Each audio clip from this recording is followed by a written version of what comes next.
अन्या, ये क्या अपने हस्बैंड की जगह अपने नौकर को ले आई इस ट्रिप पर? यही मेरा हस्बैंड है। What? Excuse me sir, Akram sir की पार्टी शाम में, तो अभी का लंच और ड्रिंक आप अपने एंड से पे कर सकते हैं। हे गाइस, आज खाने का बिल अभिनव भरेगा।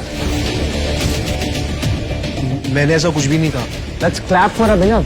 महीने के 6,000 रुपए कमाने वाला ये नौकर हमारे लाखों के बिल भरेगा। Clap clap clap clap clap. Abhinav को समझ ही नहीं आया कि 1 मिनट में ये कैसे क्या हो गया, और वहीं अनन्या भी यही सोच रही थी।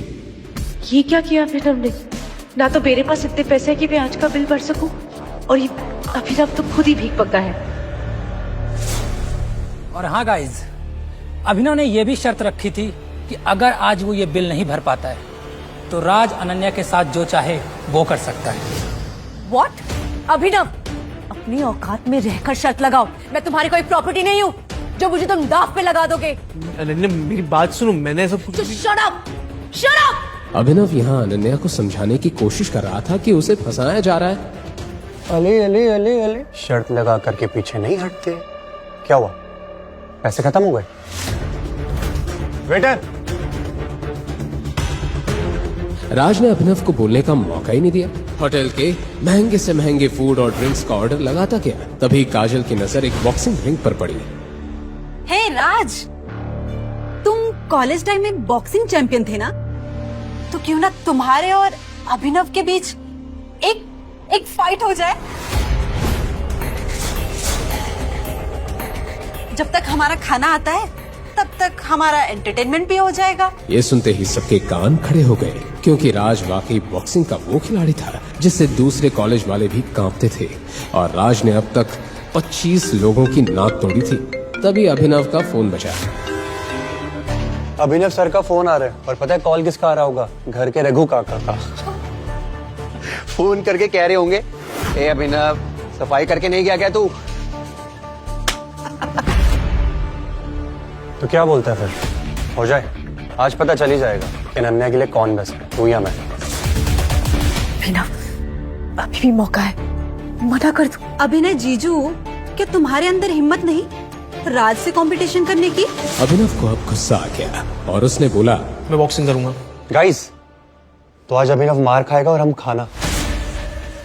राज भी तैयार होकर बॉक्सिंग रिंग के अंदर आ गया। वहां दूसरी तरफ आर्यन और उसके दोस्त महंगी ड्रिंक्स और खाना ऑर्डर करने लगे। तभी राज ने अटैकिंग मोड में आकर अभिनव को एक पंच मार दिया और अभिनव के मुंह से खून निकलने लगा।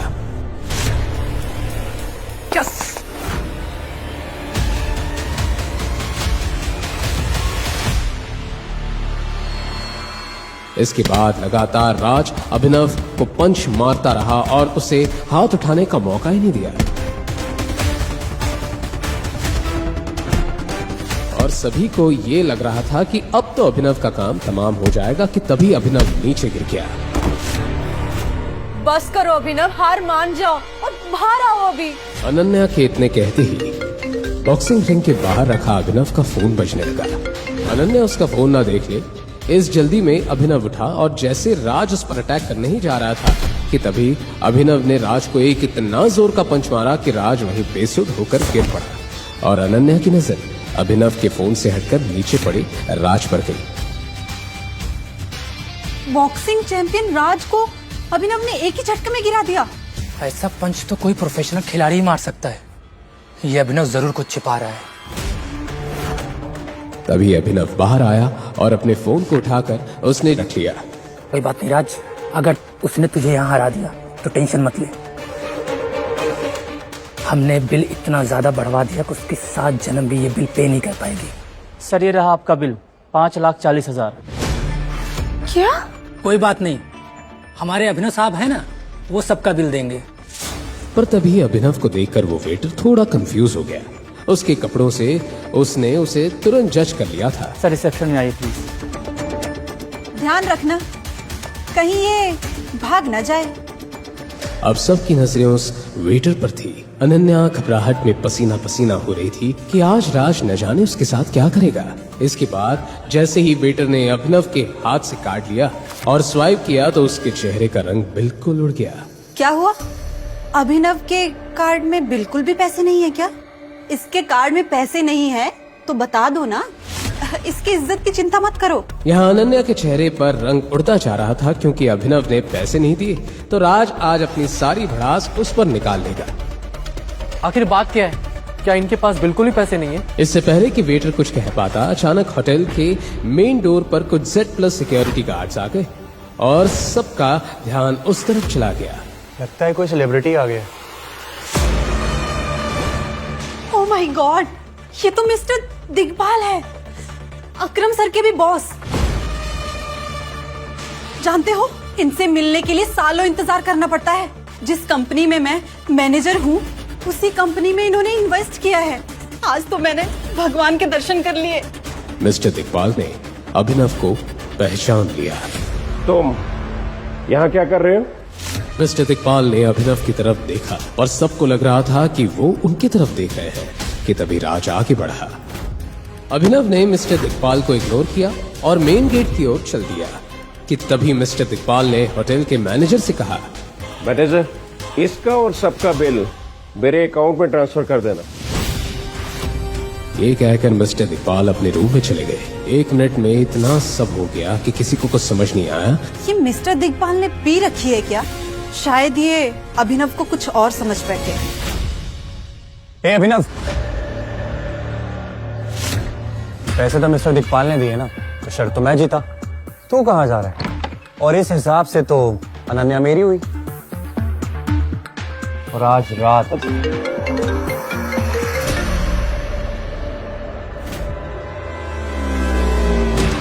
राज फोन दे।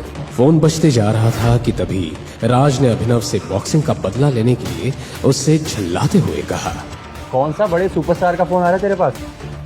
बार बार बजे जा रहा है। एक काम करता हूँ, उठा लूं क्या? देख, तेरा जितना गुस्सा है तुम मुझ पे गुस्सा निकाले, फोन मत उठा के।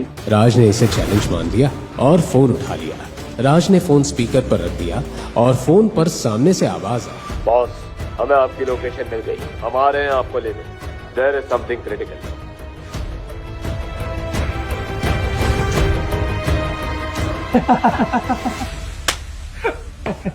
हमें किसी रिक्शे वाले, किसी कैब वाले का फोन था और वो अपने आप को कॉन्वॉय समझ रहा है। अनन्या को भी ये देखते हुए मजा आ रहा था, पर तभी हुआ ऐसा कुछ कि सभी की बोलती बंद हो गई।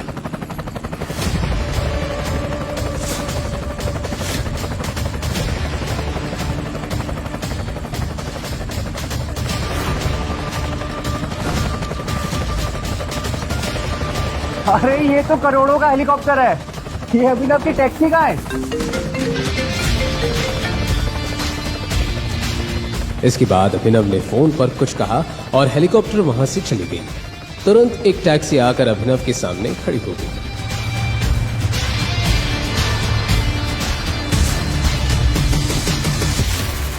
अबे खोदा पहाड़ और निकली चुईया। वही मैं कहूँ, इतने महंगे हेलीकॉप्टर में ये बैठेगा। देख, टैक्सी आ गई इसकी। पर दुबई से बार बार आ रहे फोन और ये महंगी कार्स और हेलीकॉप्टर एक ऐसा राज खुलने वाले हैं जिसे जानकर आपके ही रोंगटे खड़े हो जाएंगे। अभिनव जल्दी से टैक्सी में बैठकर जाने लगा कि तभी राज और बाकी लोगों को अभिनव पर शक होता है। गाइस, वैसे किसी को पता है क्या कि वो अपनी बीवी को यहाँ खंडाला में छोड़ करके कहाँ और किससे मिलने के लिए गया है?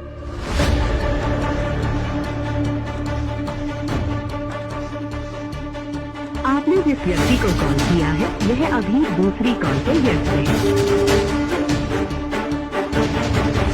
हाउ डेयर यू अभिनव, तुम मुझे बिना बताए कहाँ चले गए? अनन्या, क्या तुमने कभी कोशिश नहीं की जानने की कि तुम्हारा वो निकम्मा पति किससे बातें करता है? क्यों ना ये अभिनव का पर्दाफाश कर दिया जाए।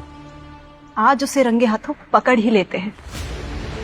इतना कहने के बाद राज ने अनन्या की कार निकाली और सबके साथ अभिनव जिस टैक्सी में था उसे फॉलो करने लगा।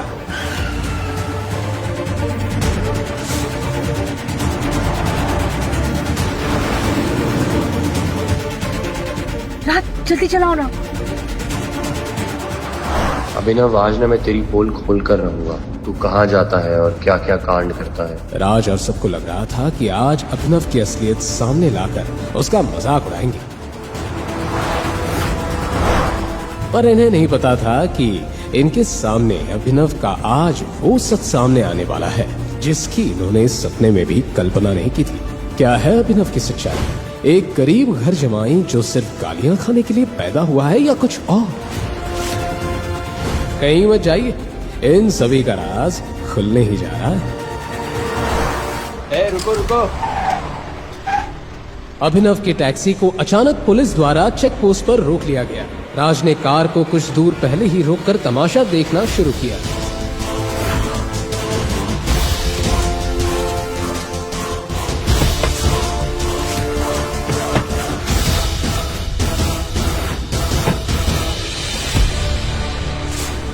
पुलिस इंस्पेक्टर अभिनव को बाहर उतारकर चेक करने लगा। तलाशी करने पर पुलिस को अभिनव के पास से एक गन मिली। गन देखते ही पुलिस इंस्पेक्टर ने अभिनव से कहा, क्या ये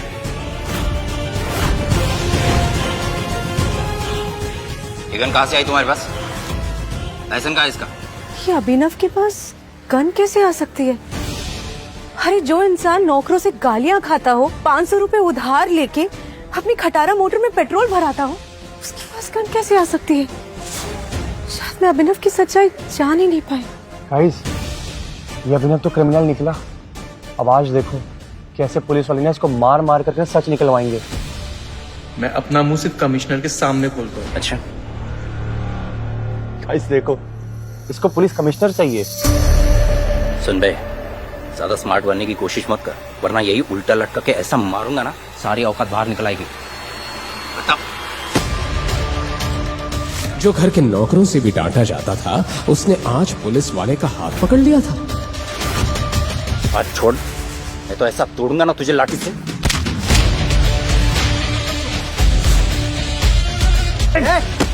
ये चिल्लाहट सुनते ही आसपास के सब पुलिस वाले भी घूम गए।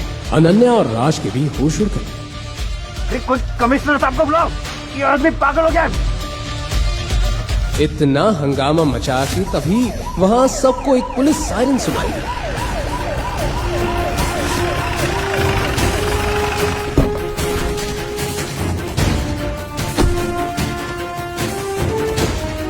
ये क्या तमाशा है?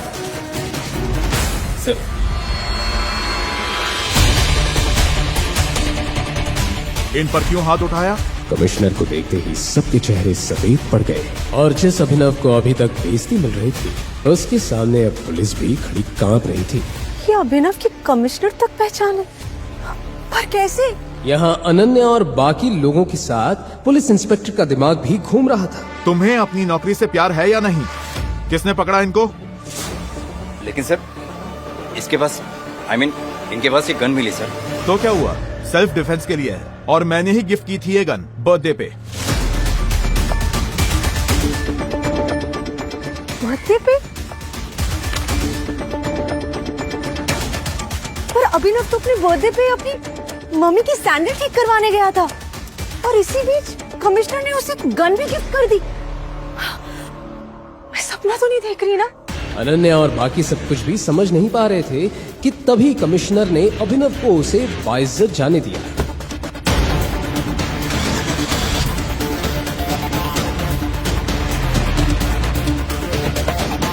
पर जैसे ही राज अभिनव का पीछा करने के लिए कार में जाने लगा, तभी पुलिस इंस्पेक्टर ने उसे रोक दिया। कहाँ जा रहे हो इतने जल्दी? ये लड़कियां कौन है? चलो बाहर निकलो। सर,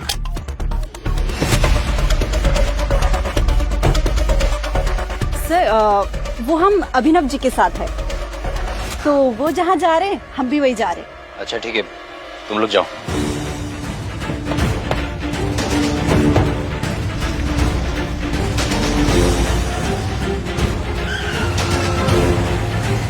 वो अभिनव की टैक्सी का पीछा करते रहे।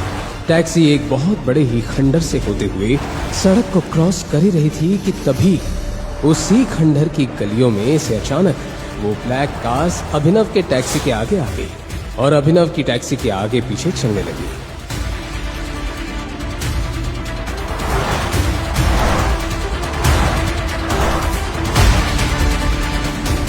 तभी वो 3 ब्लैक कार अभिनव के टैक्सी के साथ चलने लगी।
Oh my God.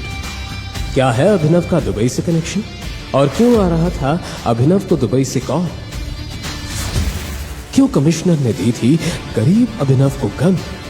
आखिर क्या होने जा रहा है इस सनसनीखेज कहानी में और कितने राज खुलने बाकी हैं? क्या आप इस कहानी को फ्री में शुरू से सुनना चाहते हैं?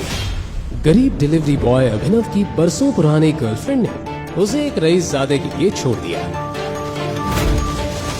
फिर क्या था? प्यार में हारा अभिनव बेचारा दारू पीकर चढ़ गया जमीन से 50 फीट ऊपर बिल्डिंग के टेरेस पर।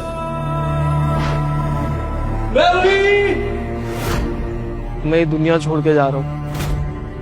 मुझे तो तुम्हारे धोखे नहीं मार दिया। तुम खुश रहना उस रईसजादे के साथ।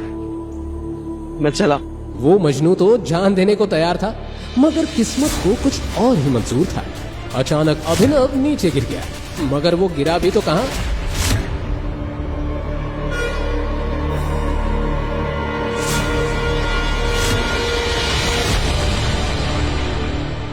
देखिएगा बिस्तर।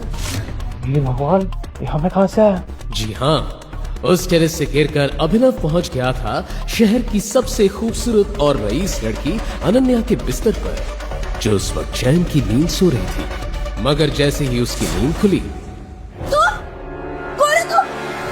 मेरे बिस्तर पे क्या कर रहे हो? मैं तो कुछ नहीं जानता मैं कहां से आया। मुझे तो उसकी समझ में नहीं आ रहा है। मुझे तो लग रहा है मैं भी एक सपना देख रहा हूँ। सपने से बाहर आओ और बताओ तुम कौन हो? तुम जानते भी हो मैं कौन हूँ?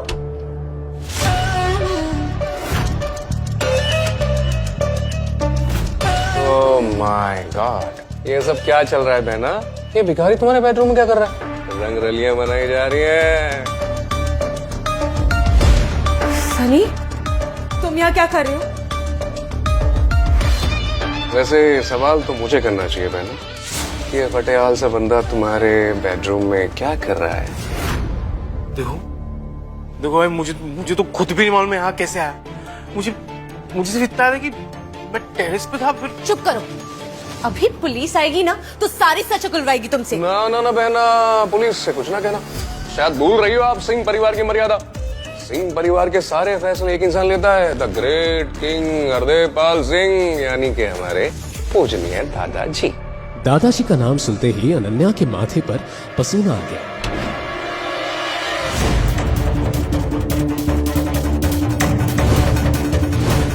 अनन्या, हरदेवपाल सिंह न सिर्फ शहर के जाने माने रईस थे, बल्कि एक बहुत ही रूढ़िवादी और पुरानी सोच वाले सख्त आदमी थे, जो कहने को तो सूट बूट पहनकर घूमते थे, मगर उनकी मानसिकता 500 साल पुरानी थी।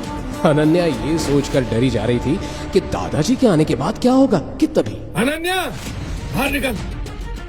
अपने दादाजी की बुलंद आवाज सुनकर अनन्या की सिट्टी पिट्टी गुम गई। दादाजी? वो इतना तो समझ चुकी थी कि दादाजी को शायद सब कुछ पता चल गया है, मगर कैसे? अब कब तक इस फटीचर के साथ बेडरूम में पड़ी रहेगी? बाहर आ जा, दादाजी तेरा इंतजार कर रहे हैं। हाँ।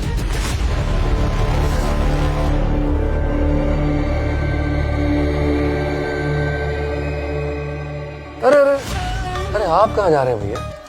सुनो, बड़े बुजुर्ग सच ही कहते हैं कि दारू सेहत के लिए हानिकारक होती है। अब देख, तेरी दारू आज तुझे कहाँ ले आई? और मेरी बहन को मेरे दादाजी के गुस्से से कौन बचाएगा? और तू साले डिलीवरी बॉय, तेरी तो ऐसी की तैसी हो गई।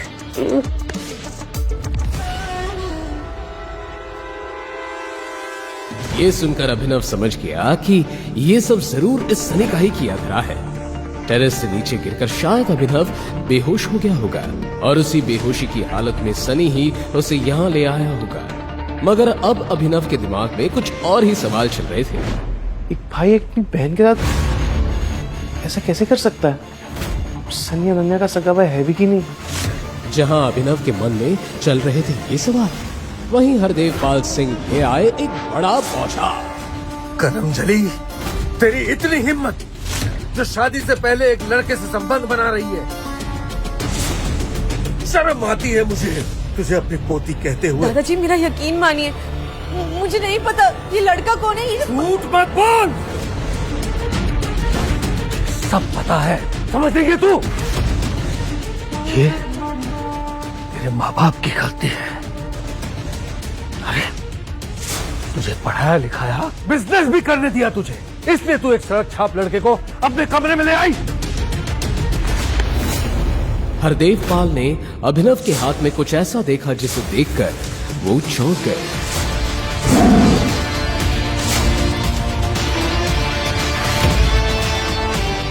आपको शर्म आनी चाहिए। एक दादा होकर अपनी पोती पे हाथ उठा रहे हो, उस पर इतना इतना घिनौना इल्जाम लगा रहे हो। अकल ठिकाने है कि नहीं आपका? अचानक पूरे कमरे में सन्नाटा छा गया। आज तक किसी ने भी हरदेव पाल से ऐसे बात नहीं की थी, और यहाँ एक मामूली सा डिलीवरी बॉय शहर के जाने माने रईस से जुबान लड़ा रहा है। साले तेरी इतनी हिम्मत, मेरे दादा से जुबान लड़ाता है? गोलियों से फोन डालूंगा तुझे। सनी छोड़ दे इसे। सनी को समझ नहीं आया कि उसके दादाजी ऐसा क्यों कह रहे हैं, पर उसके पास अपने दादाजी की बात मानने के अलावा और कोई ऑप्शन नहीं था। हरदेव पाल ने अभिनव को ऊपर से नीचे तक देखा और फिर अनन्या को देखते हुए बोला, अनन्या, इस लड़के का नाम जो भी हो,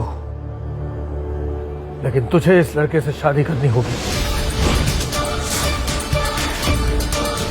नहीं दादाजी, मैं इससे शादी कैसे कर सकती हूँ? मैं इसका नाम भी नहीं जानती हूँ। लड़की, ज्यादा अनजान मत बन। हरदेव सिंह के कानून को तू जानती है। बिना चू चपट किए शादी कर ले तू, और वो भी आज ही। नहीं दादाजी, मैं इस फटीचे से शादी नहीं करूंगी, नहीं करूंगी मैं ये शादी।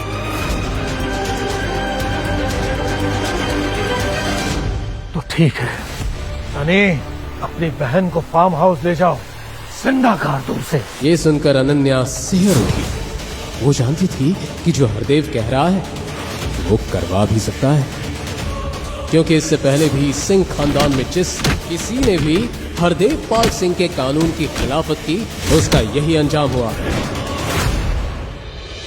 अनन्या भी अब अपने दादा के सामने लाचार हो गई थी। वहीं अभिनव जानता था कि अगर उसने अनन्या से शादी नहीं की तो एक मासूम लड़की उसकी वजह से अपनी जान से हाथ धो बैठेगी। फिर क्या था, 1 घंटे के अंदर ही उसी हॉल में अनन्या और अभिनव की शादी हो गई। शादी की पहली रात अनन्या की जुबान पर बस एक ही सवाल था। नाम क्या है? अभिनव, बट मेरे पापा मुझे प्यार से जो भी बुलाते हो मुझे फर्क नहीं पड़ता। और हाँ, एक बात ध्यान से सुन लो, ये शादी शादी नहीं, एक मजबूरी है। भले दुनिया के लिए हम पति पत्नी हैं, पर इस कमरे में हमारा रिश्ता सिर्फ 2 अजनबियों का है। अभिनव भी जानता था कि महलों की रानी अनन्या का उसके जैसे डिलीवरी बॉय से क्या मिल, पर वो ये नहीं जानता था कि अगर भगवान ने उन दोनों को मिलवाया है तो उसके पीछे कोई ना कोई कारण जरूर होगा। आज मेरे दोस्त अकरम के जन्मदिन की पार्टी है, और अनन्या, तुम उस पार्टी में हमारे नए दामाद को अपने साथ लेकर के जाओगी। वैसे तो अनन्या उस पार्टी में नहीं जाना चाहती थी, मगर दादाजी का हुक्म टालना उसके लिए नामुमकिन था। मजबूरी में अभिनव को भी अनन्या के साथ जाना पड़ा, मगर वहाँ उसका सामना उससे हुआ जिसे देखकर वो पूरी तरह से चौंक गया।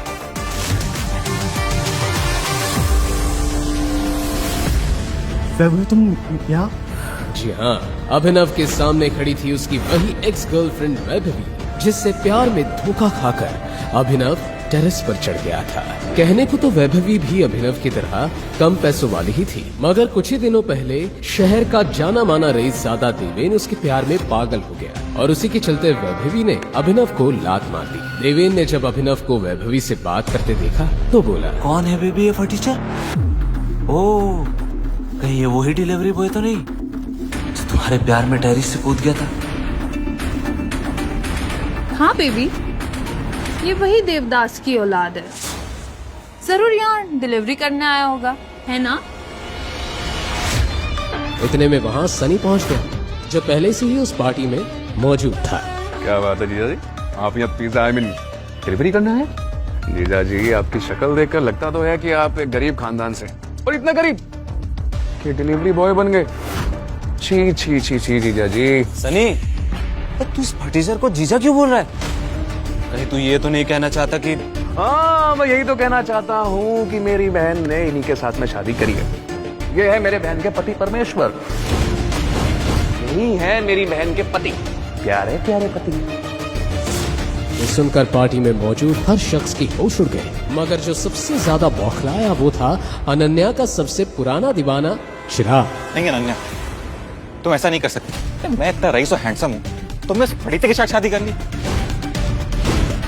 अरे ऐसा क्या हो गया तो तुमने इस भिखारी से शादी कर ली? अरे मैं बताता हूँ ना चिराग कि मेरी प्यारी बहन ने इसके साथ में शादी क्यों कर ली। और फिर बड़े ही नाटकीय ढंग से सनी भरी महफिल के सामने उस अनोखी शादी के बारे में बताने लगा। कैसे अनन्या के बिस्तर में मिला अभिनव, कैसे दादाजी ने कहा उसे बच्चा लगा, और कैसे एक डिलीवरी बॉय के साथ बंध गई अनन्या। सनी ये सब बताया जा रहा था और सब फुसफुसा कर हंसे जा रहे थे, मगर अनन्या की आंखों में थे आंसू। रोती रोती बेचारी अनन्या दौड़ते हुए वहाँ से भाग गई। अरे अनन्या के पीछे अभिनव भी वहाँ से जा रहा था, मगर सनी ने उसका हाथ पकड़कर उसे रोक लिया। अरे जीजा जी, आप कहाँ जा रहे हैं जीजा जी? आप तो हमारी महफिल की शान हैं, आपका होना भी बाकी सम्मान है। अरे आइए आइए जीजा जी, ये खास आपके लिए लगवाई है। ये कहते हुए सनी ने अभिनव को एक बड़ी ही सुंदर मगर साथ ही खतरनाक नजर आने वाली चेयर पर बैठने का इशारा किया। ए सनी, तू पागल हो गया? अरे ये इस चेयर पे कैसे बैठ सकता है? तू जानता है ना ये चेयर किसकी है? अरे तो चुप कर याते हुए, अब मेरे प्यारे जीजा जी हैं तो मुझे पता है ना सम्मान कैसे देना है। हाँ, जो भी है जैसा भी है, हमारे दोस्त सनी का जीजा जी है यार, इसका सम्मान तो करना पड़ेगा ना। बिल्कुल करना पड़ेगा, क्यों नहीं। चिराग की बात सुनकर देवेन भी समझ गया कि अब सनी अभिनव का काम तमाम करके ही रहेगा। अब पता चलेगी इस डिलीवरी बॉय को इसकी असली औकात। आई आपको बैठाते हैं आपकी हॉट सीट पे, खास आपके लिए बनवाई है स्पेशल। बैठिए, अरे जीजा जी बैठिए बैठिए। और फिर जैसे ही अभिनव उस चेयर पर बैठा, अचानक ही उस चेयर से पूरे हॉल में बहुत ही तेज साउंड वाले अलार्म बजने लगे। क्या हो रहा है ये सब? तूने क्या किया? तो माफिया किंग की कुर्सी पर बैठ गया। अबे तू गया। वो खास चेयर थी द माफिया किंग गैंग के मालिक अकरम की, और इस चेयर में अकरम के अलावा किसी और को बैठने की इजाजत नहीं थी। कौन है वो माका लाल?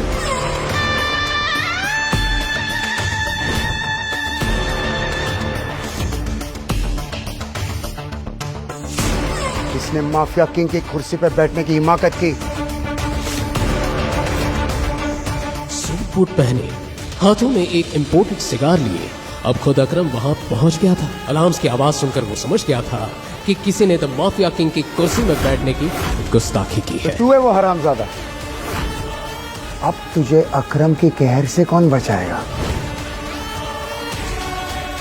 सर मुझे माफ करो, इस चेयर के बारे में मुझे कुछ नहीं मालूम था। जहां अभिनव अकरम के आगे गिड़गिड़ा रहा था, वहीं अकरम की आंखें अभिनव की अंगूठी पर टिकी हुई थी, जिस अंगूठी में टाइगर बना हुआ था। उस अंगूठी को देखते ही अचानक अकरम के चेहरे पे छाया हुआ गुस्सा खौफ में बदल गया, मानो उस अंगूठी को देखकर अकरम को कुछ याद आ गया हो। टाइगर, टाइगर मुझे माफ कर दो यार, मैंने तुम्हें पहचानने में गलती कर दी बेटा। I'm really sorry। अरे अकरम अंकल, आप इस फटीचर के सामने हाथ क्यों जोड़ रहे हैं? अरे ये तो साला फटीचर। साला किसको बोला बे? ये कुर्सी भी इसकी है और ये कारोबार भी इसका है। ये है हमारे माफिया किंग का असली मालिक, हमारा टाइगर। तो ये है रियल टाइगर। बाप रे। आखिर क्यों अभिनव के आगे अकरम जैसे खतरनाक डॉन ने घुटने टेक दिए? क्यों अकरम अभिनव को कह रहा था टाइगर? क्या याद आया था अकरम को अभिनव की उस अंगूठी को देखकर?